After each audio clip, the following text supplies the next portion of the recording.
حامدا ومصليا أما بعد فأعوذ بالله من الشيطان الرجيم بسم الله الرحمن الرحيم فاسألوا أهل الذكر إن كنتم لا تعلمون صدق الله مولانا العظيم وصدق رسوله النبي الكريم ونحن على ذلك من الشاہدین ومن الشاکرین۔ یہ مسائل کے مذاکرے کی مجلس ہے۔ اس مجلس میں لوگوں کو پیش آنے والے مسائل کا مذاکرہ کیا جاتا ہے۔ چونکہ صدقہ فطر رمضان المبارک کی ایک اہم عبادت ہے، اس لیے حسب معمول آج بھی کچھ مسائل کا مذاکرہ کیا جاتا ہے۔ صدقہ فطر کے بارے میں پہلی بات یہ ہے کہ صدقہ فطر کسے کہتے ہیں؟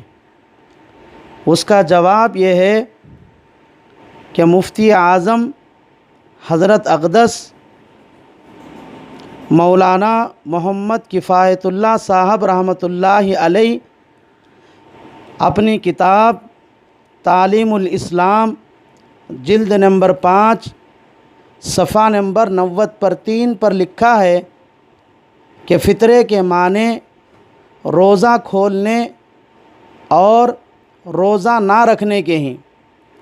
اسی لیے رمضان المبارک کے بعد والی عید کو روزہ کھلنے کی خوشی منانے کا دن ہونے کی وجہ سے عید الفطر کہا جاتا ہے۔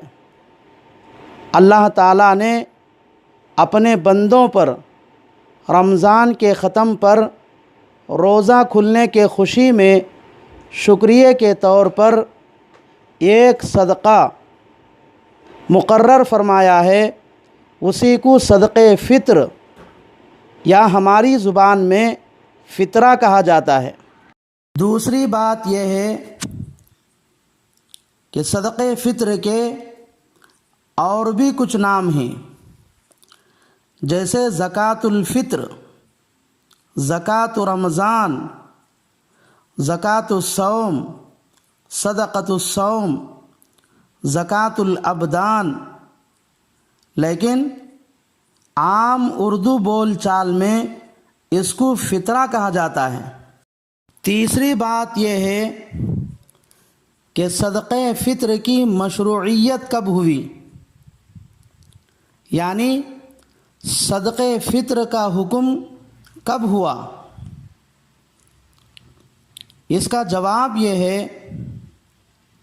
کہ صدقہ فطر کا حکم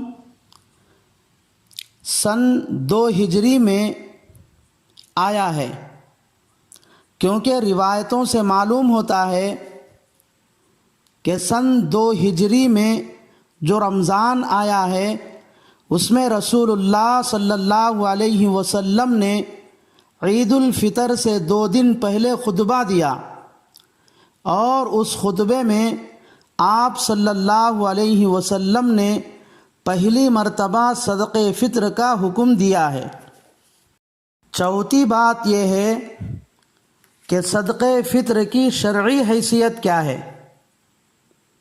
فرض ہے یا واجب، سنت ہے یا نفل؟ اس کا جواب یہ ہے کہ صدقہ فطر فقہی حیثیت سے واجب ہے۔ پانچویں بات یہ ہے کہ صدقہ فطر واجب ہونے کی غرض اور اس کی حکمت کیا ہے؟ اس کا جواب یہ ہے کہ صدقہ فطر واجب ہونے کے 2 فائدے ہیں۔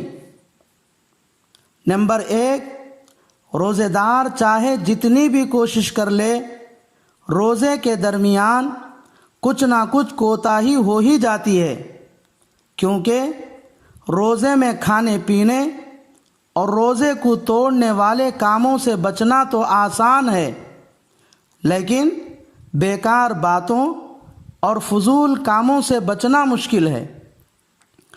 اس لیے اس طرح کی روزے میں ہونے والی چھوٹی موٹی غلطیوں کو معاف کرنے کے لیے شریعت نے رمضان المبارک کے ختم پر صدقۃ الفطر لازم کر دیا ہے۔